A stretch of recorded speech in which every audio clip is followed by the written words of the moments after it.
another reflection. Actually, we just finished one. It's a Sundance. And, you know, when I don't know who makes the Sundance off the top of my head, but I believe there's a Grand Reflection, Grand Design.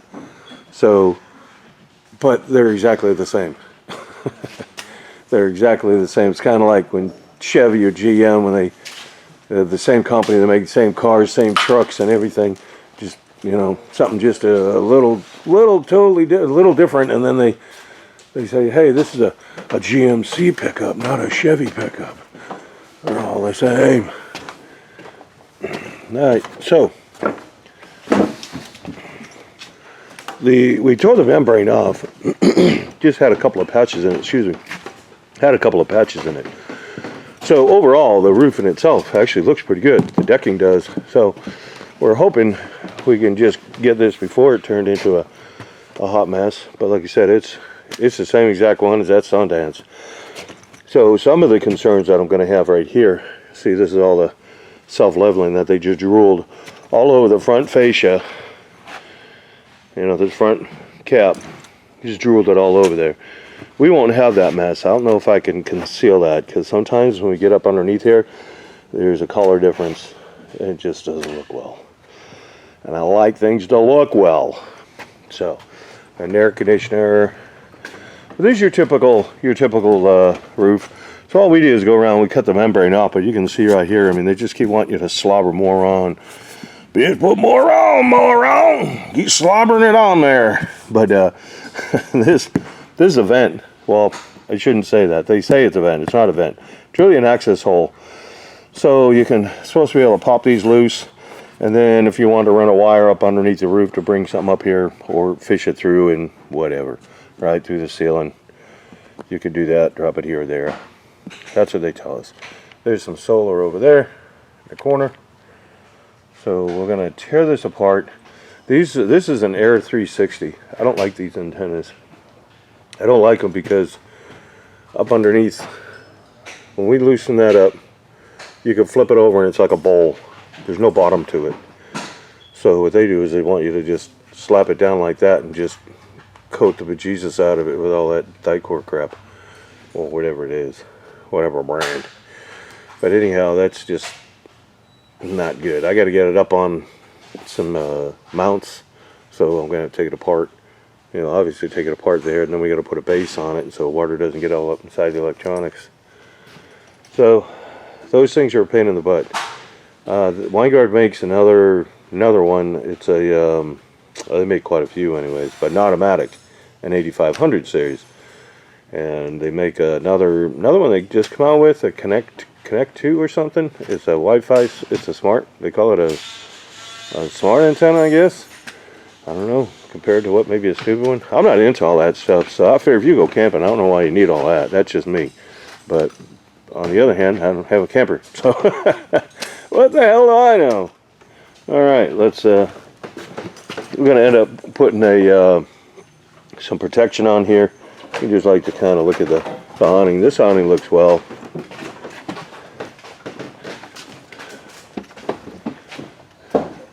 Here's one on this side. And all they did over here, this is just some roof tape. That's all that is. So, alright, well, let us get to work and we'll show you what we got up underneath. Hopefully all the ductwork will be okay and blah, blah, blah. So these are these Winegard 360s that I'm not a fan of. They're supposed to give you Wi-Fi, but I'm going to show you the coax right here. This was hooked up. These little wires, and they're real fragile. But they are, let's see if I can, now get a light on it.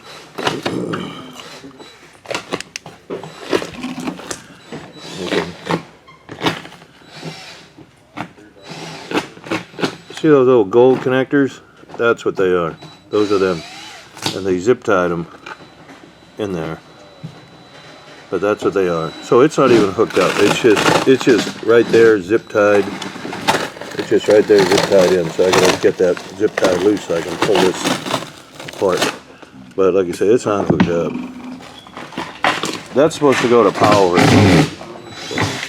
But you see the bottom right here is all open. So I'm gonna make a plate for it so we can mount it on there. So these are those little wires you're supposed to hook up to get power or whatever. I don't know. But they were just sitting right on top of this. They were just sitting right there. You can see where that zip tie is. So they weren't working to begin with. All right, we got the decking up. So now that we got the decking up, they put this radiant barrier on here. It's really not a vapor barrier. It doesn't do very much. So obviously we got to take up we're going to move this out of the way, and then we're going to check up underneath here.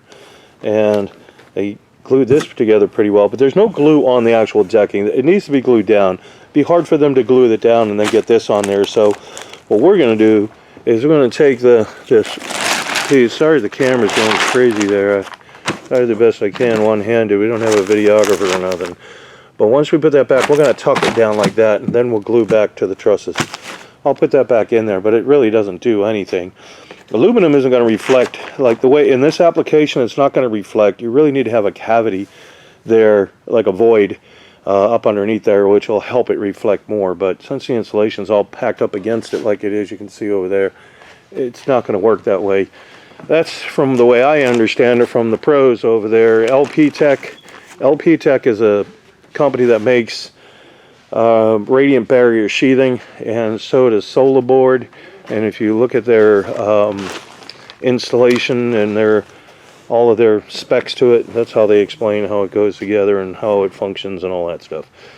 So it doesn't, according to them, it wouldn't work properly. I've never tested it, but you know, that's what they say. But anyhow, I still got to get back here to put some glue on there. So then the other thing we're going to be doing is looking for some wires.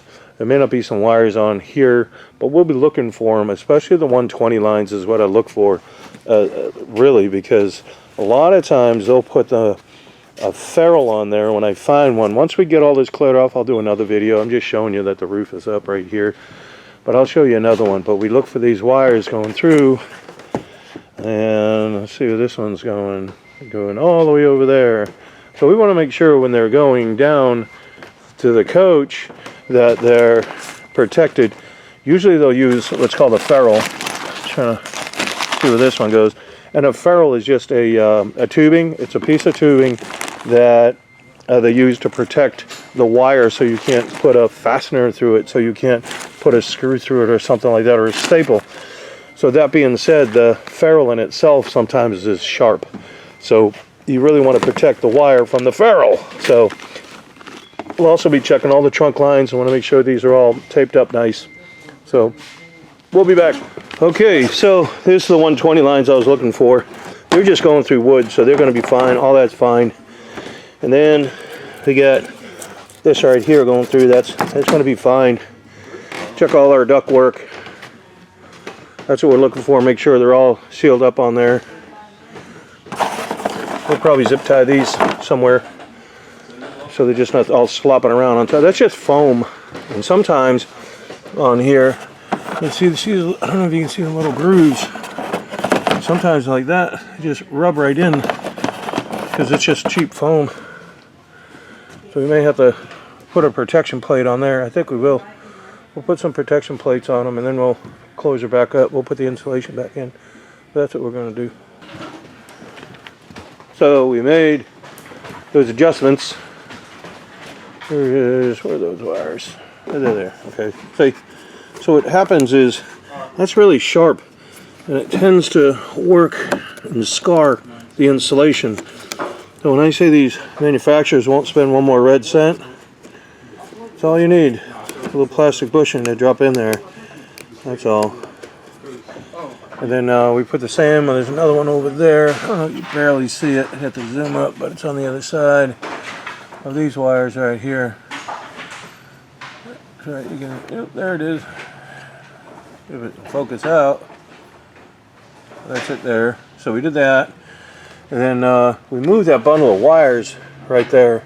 We moved those under the ductwork because when we go to staple all this down, they were sitting on top, and I didn't want to risk having a staple go through the wire. So we did all our, basically we just cut the ductwork and we just slid underneath and then put ductwork back. That's all you gotta do. Like I said, it's just foam. All this stuff is just foam. So, all right, so we're gonna put our decking on, and we are ready to go. We got to put the insulation back in, of course, the insulation, and then we got all our decking right here. That's what's good about having a nice fork truck, and then you can just bring everything right over, you know, to work off this scaffold. It just makes the whole job easier, but then you take the time to be able to work on it. You see guys working off of ladders. Hey, did you get this or that? Well, they don't want to climb back up the ladder, so they're going to say, yeah, it's all set, it's okay, yeah, don't worry about it, I got it. And they probably never got it. So that's the advantage to having all this scaffold. We can at least walk back and forth and all around the whole coach, make sure everything's right. All right, so now, like you said, we're getting the insulation back in, and we're going to get the decking on. All right, so we've got the driver's side has already been glued, and we rolled that one out. So as you can see, it's kind of wet and glossy, and that yellowing on there, we just applied the glue on this side. Now, this roof, it goes up, goes like this, then drops down. You cannot do that with this membrane. You cannot do one piece on it. So we're going to have to weld it all together like we have the other ones, and we'll have a big, 4-inch lap on it. That's why we got the tape on here. So when we bring it over, we don't get glue on there, so we can weld it. So, and also, these joints come out really good, so we didn't need to put any of the strips going across. Again, I'll do them on ones that are kind of squirrely. If I get it, let's see, I think we put a couple up here where this transition was. This didn't come out well because of the way they framed it and everything and the way you put the plywood down. So I think we got one of these, strips up here, I believe, unless they fixed that. They may have fixed it with some filler. I think they did. They fixed it with some filler instead. But we do have a piece up here to protect it. There it is right there. So we've got a piece up there, and that protects this actual membrane here from the cap, because these things want to kind of rack back and forth a little bit. They flex a lot, so I just didn't want it to kind of chafe into here at all, so that's why I put it on there. So even this sitting here, you can see I don't know if you can see them, a couple of ripples there. So you can imagine if you had one piece, all that, I'm going to call it margin for error, that comes up from this way, when it comes down, and then it wants to go this way, it's kind of like taking a piece of paper and trying to wrap a golf ball with it. You're going to see all them wrinkles. You won't be able to ever get them out. It's the same principle with this. The other roofing that they use, even like this one over here, okay, that cheap stuff is what's called unstructured right there, and it's really thin. It's really thin. That's why that'll lay down and it'll look in essentially one piece on there, but it's just not nearly as strong as this. By the time I take this and weld it all together, it's all one piece, so it doesn't matter. It's very similar to welding two pieces of steel together. That works off of fusion, where you're taking and obviously heating up the metal, and then you're using a medium to kind of build that back in and give it this strength. This is very similar to that. It's the fusion on this is when you heat it up, it will turn basically plastic is what they call it, and then it will fuse right down, and then it's one piece. You can't get them apart. It's literally one piece. So, but to make sure we don't get all those wrinkles and everything, this isn't glued down though, and obviously neither is this. So I'm waiting to get that one done, and then we'll come back over and we'll get all the rest of this.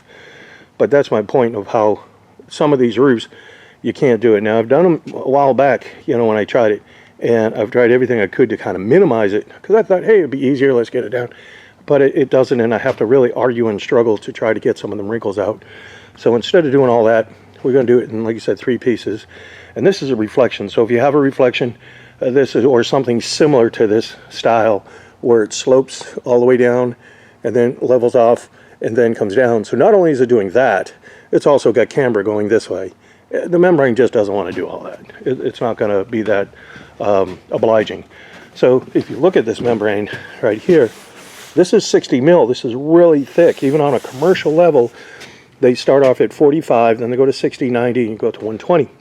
So that being said, this is really an upgraded even on a commercial end. But you can see all those little squares. There's a scrim built into it right here. You can see this here. It's built into it, and that's what gives it its strength to resist hailstorms and tree punctures and so forth.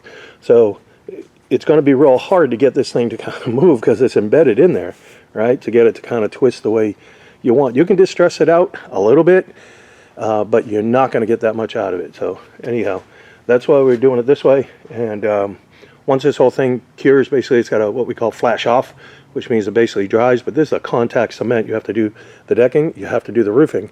Where on that over there, you don't have to. That's that cheap stuff, and all they do is just put the glue on the deck, and then they just roll it over, and it's not a tight bond like this is. So, all right, well, like you said, we're gonna let this thing flash off. We're gonna roll it, and then we got a couple more pieces to do. And from that point, after we get it all squared away, we can cut out our vents and so forth. So let's get to work. All right, we got the roof going on. We're gonna start cutting out for our vents right there. And then, see, we got this great scaffold here. And then what we do, we want to make sure this gets as tight as we can. So what we do is, see, I got the E-rings down here. And then what we do is you pull these son of a guns nice and tight.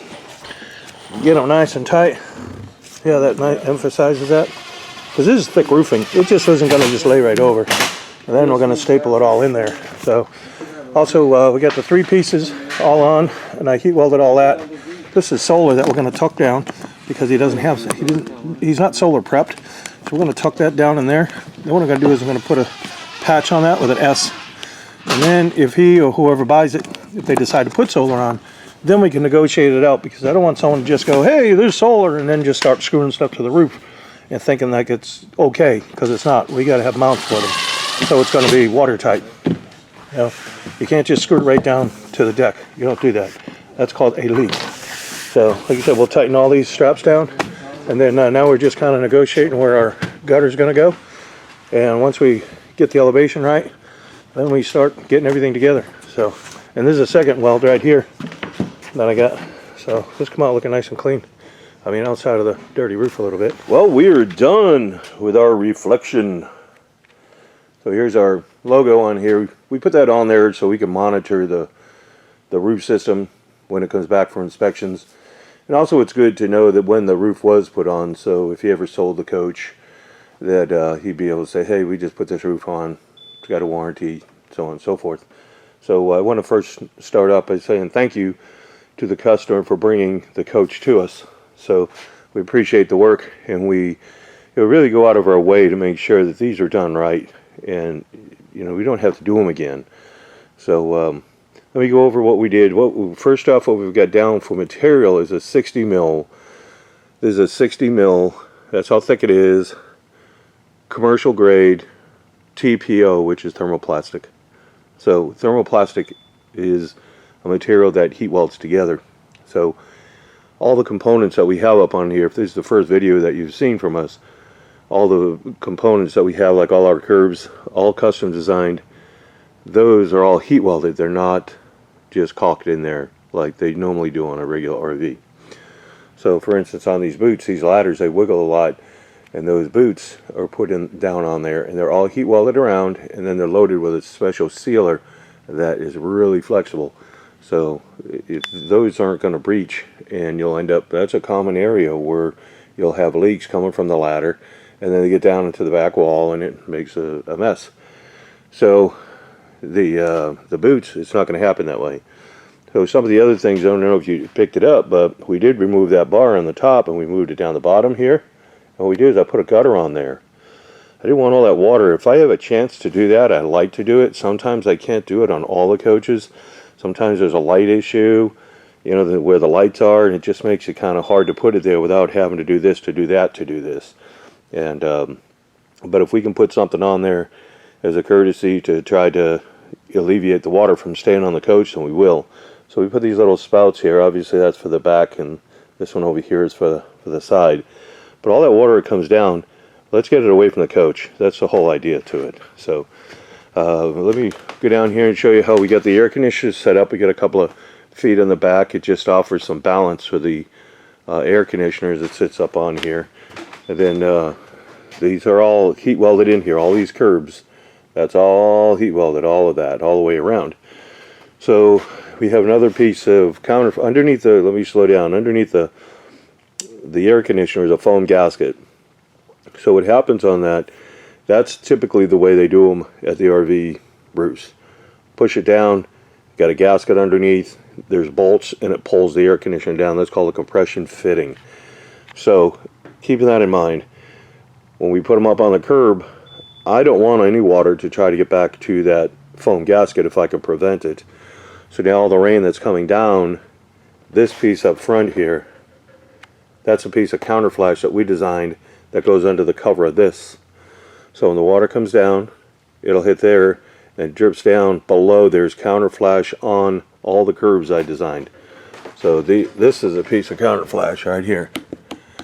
So up underneath there, that piece that you're looking at, it'll go over this and it'll circulate out.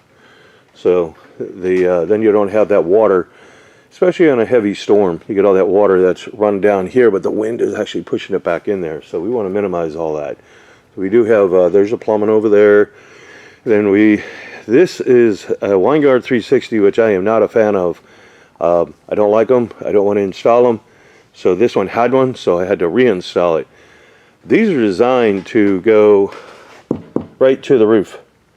If you, up underneath here, there, that's open. And I think I showed that in the first part of the video. So I had to put a plate up underneath there. And then I had to go in and move the wire from coming from the bottom out to here to bring it this way, because there's no way you can actually do it any other way. And then I had to put some feet on it. So it's kind of a pain in the butt, but we can't put the regular crank ups, we can't put those back on. So Winegard makes another one that's an automatic Dome. King makes one called Dome. And there's a few out there. Who's better than the other? I don't know. I don't own an RV. So that may tell you something right there. All right, so I think I showed you we had 3 pieces on here. There's my weld. And this is welded back at least 4 inches. I think it's more than that on this one, only because of the way it laid out. But I just kept welding. But I think this one's really about 5. But anyhow, the commercially is 3. So that's more than enough. So we welded all that. And then the other one up here is another weld right up here. And then what this is solar. We took that off. The plastic piece he had was just, that's all it was, is a piece of plastic. And I would have had to make some special boot for it anyways. And the other reason why I got rid of it is because someone will go, hey, there's solar. And then they're going to want to try to run all this stuff. Maybe not this fellow, but maybe somebody else may want to.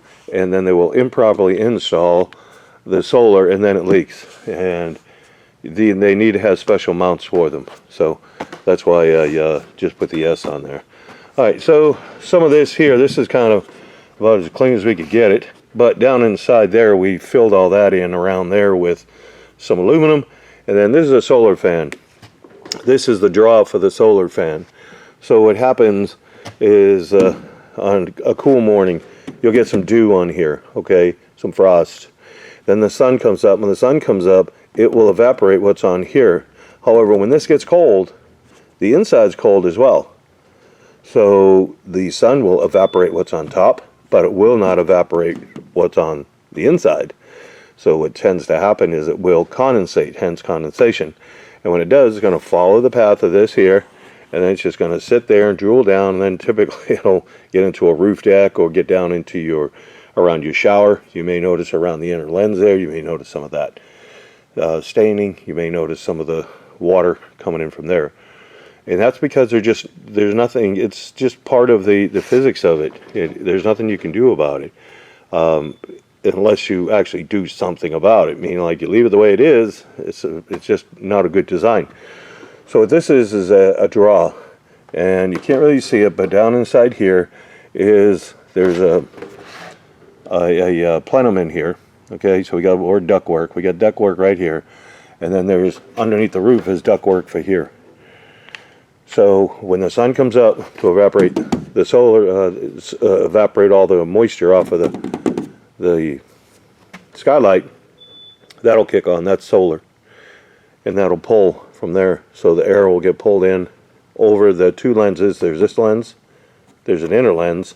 So it'll go up and over. And then it'll stay on as long as the sun's up. So then you don't have to monitor it. You don't have to run out and always have something on there. Oh, I gotta go put the switch on to get the fan going and so forth. You don't have to do all that. If you're going to store your coach for a period of time anyways, and you do not have any of this, I'd recommend going in and taking your shower lens out. And then you'll have ambient temperature, and you won't have all that air trapped in that cavity right there. It would be the ambient temperature of the whole coach. So, and then hopefully whatever, if there is any condensation, it should be dripping into the shower and kind of minimize that. But that's what I would recommend on it. So again, we've got the plumbing right there, and then obviously another van. This will leak if this cap pops off. If this cap pops off, water will go down into this ductwork and it will leak. So if that happens, take that one, or even that one over there. Take those two and replace it on here immediately. Those, if they pop off, that's the plumbing. That's the plumbing.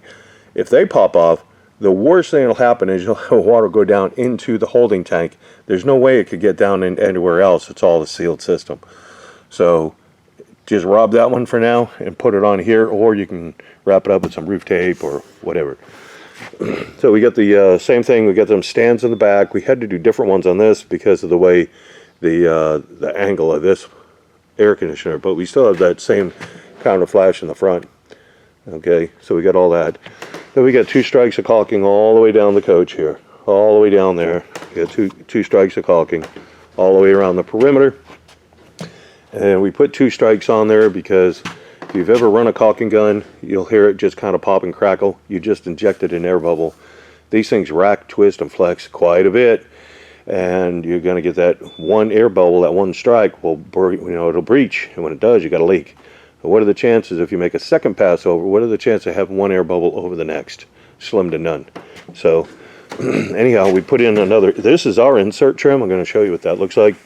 I'll even show you a piece of the membrane, whichever I get first here. Oh, it looks like the membrane. So here's the membrane right here. You can see all the little squares in there. This is what's called a reinforced membrane. That's what that is. So there's like a nylon mesh in there. Sometimes on some of the other ones you can, we pulled them out, you can see them. There it is right there. This is the mesh right here. So that's what gives it its strength against tree branches and hail and so forth. So it's a really strong system. It's really hard to puncture. So we've got, this is the insert trim that we use. Get rid of some of this out of the way. Okay, so here's your typical right here. And you can see in this track, I'm trying to get a good picture of it. So here's a gutter sitting up on there. You can see that track. Water will run down this and get in that track, and then it travels. And I'm trying to prevent water from getting in certain places. I just would rather give it another direction to go. So you can see how the end of this, it just slides in that track. See? Alright, so that's that. This is what we use. And this one here has a groove in it, as you can see. So it'll sit inside there and it'll sit above it. See if you can see how it locks in there. So that keeps a lot of the water out, especially when it's sitting here. So now the water will come around and then it'll just drip right into the gutter. It's gone instead of getting into that track. So also keep in mind, we don't sell one thing. We don't sell anything at all. We just sell the service. We don't sell, we have some folks that call us up or, ask us on the channel, hey, do you sell this, do you sell that? We don't sell anything. And stuff like I'm showing you, I have to special order all of this here, and I literally have to buy 2 miles of it. So that's quite a bit. But anyhow, we don't sell anything. We don't sell the curbs. We don't sell anything. We also do not quote on social media. So if you have some questions, give us a call. There's a card at the end. There's usually a card at the beginning. We give all of our information. But again, we don't sell any of the curves. We don't sell any of the boots. We don't sell any of that. So we appreciate y'all watching. But again, keep in mind, these aren't DIY videos. There's a lot that goes on that I just don't video every single thing on here. I just couldn't. The videos would be, one, they'd be too long. And I don't edit these. So I have this camera here, and I'm taking this clip and all the other clips, and we just shove it we upload it into the program. And where all those clips are, we just go along and hit where the transitions are, whatever we got, a flip or a flop or whatever it does. That's all we select. We put a card in the front, a card in the back for us, so y'all can get in touch with us if you need to, and that's it. We don't edit anything. So keeping that in mind, what I'm getting at is there's be a lot of work. I know some YouTubers that really put in the effort to edit and do this and get tripods. All we're trying to do is show the customer all the work we did. That's the whole scope of our channel. It's not really meant as a DIY channel. We're really just trying to show Mr. and Mrs. Customer what we did, what we came across, so they'll know. And basically you could say it's an accountability, if you will. You know, there's no other shop that does what we do, not the work. And also, I don't know, if once in a while you get somebody who may do an occasional video, but we try to video every single coach out that we do. And unless we have a bogus card or something, they're going to go up on YouTube. That's why there's like over 200 videos on our channel. So you can kind of go through the archives. But the maintenance on this is real simple. Wash it with some soap, dish soap. That's all you need. You can wash it with a pressure washer. You could go through a truck wash and tell them to get up there and wash it. This stuff is super, super durable. You don't need to put it under cover like some of these other RV roofs where they recommend you get a cover for it. This is a commercial roof designed to be outside. It's not a regular RV roof. So we say we put roofs on RVs. We do, but we don't do RV roofs. We don't work with that material at all.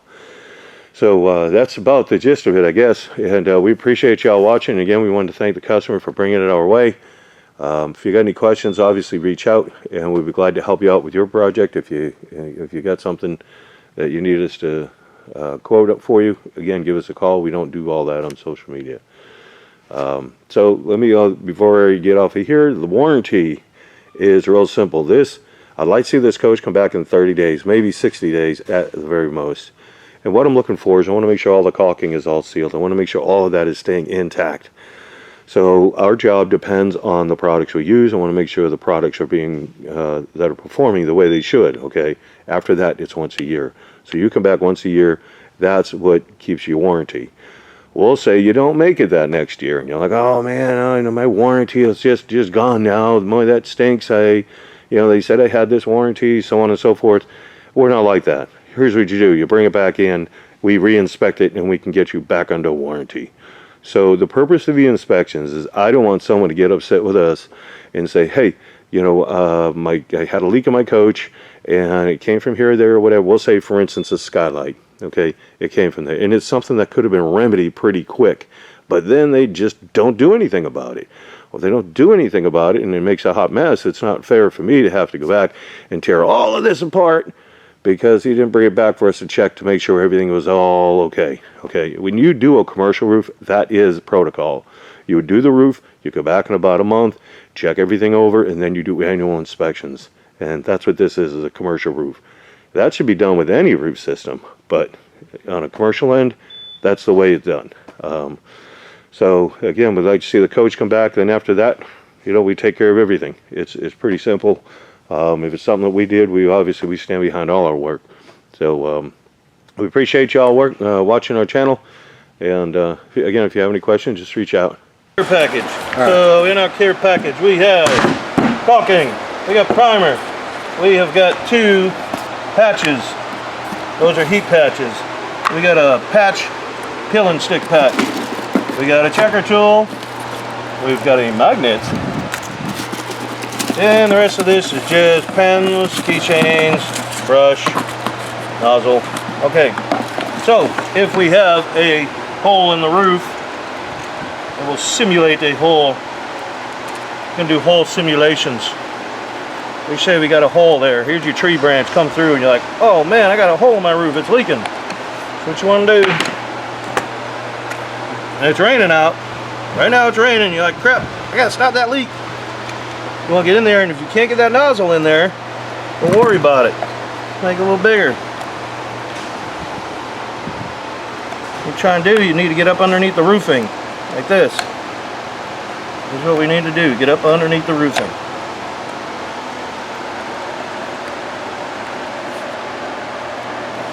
Then you're going to take and you're going to put this up inside there, and you're going to squeeze, squeeze, squeeze, squeeze. Hopefully this ain't plugged up. There it goes. Just squeeze, squeeze. You're going to try and get up underneath this part too. Squeeze up underneath there. Get some more underneath there. Well, we are getting this thing all boogered up. Then what we're going to do, you're going to push it together. See how it oozes out? That's sealed. You're done. This is a moisture cured product. So what? It's a hot mess. Looks terrible. Who cares? Keep the water out. So now, the next day, we're going to go up there, and that's going to be cured looking like that. So we're going to take a knife, and you just shave it down. You shave it down with a knife.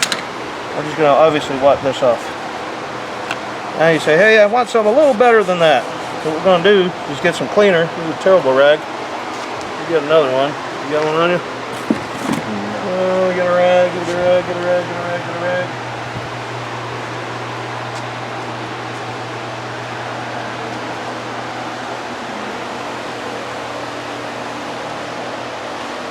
Hey, what you doing? What you gonna talk about, man? Nope, just leave it alone. Oh. Leave it alone right now. We're recording now? Are we on? Yes, sir. Okay. Alright, so now we cleaned it off with a knife. I just washed that up because it's still wet.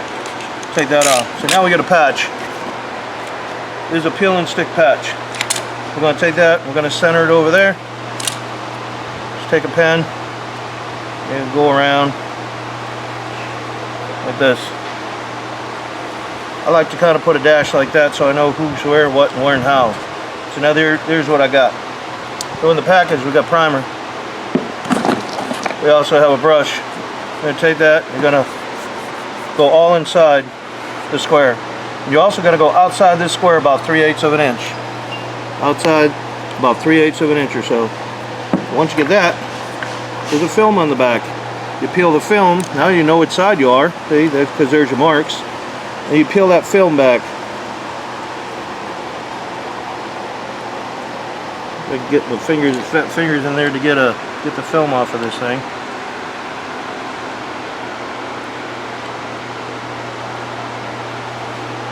This is just a regular roof tape. That's all it is. We put them in all the care packages. Get that daggone thing off of there. Probably need some fingernails. Probably help. Come on. There it is. Okay. There it is. Now you got the film. You take that film. So now we're going to line it back up with this. We already got the primer under there. You just peel the film back, and as you do, you just rub it down like this. Sometimes that film will get a little stuck in there. This is just a butyl. You just kind of try to keep it as even as you can and flat as you can. Boom, you're done. There it is. So now, out here, this is where your primer is. You put the primer on there. You got primer there, and now you're going to put primer here. You want to prime all this area with your brush. Prime all that. Then you're going to come back. Once you get it all primed, then you're going to put a little bit of caulking on it, just like this.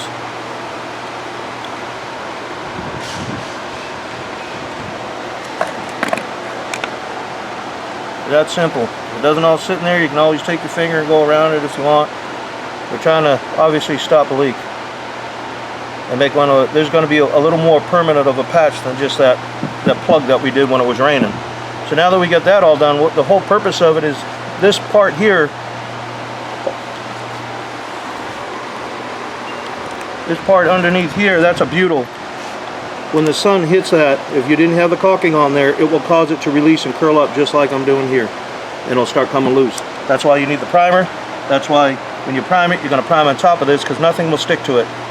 Nothing, the caulking will not stick to this patch and it won't stick to the roof unless you use the primer. That's how you do a patch. Ta-da! All done.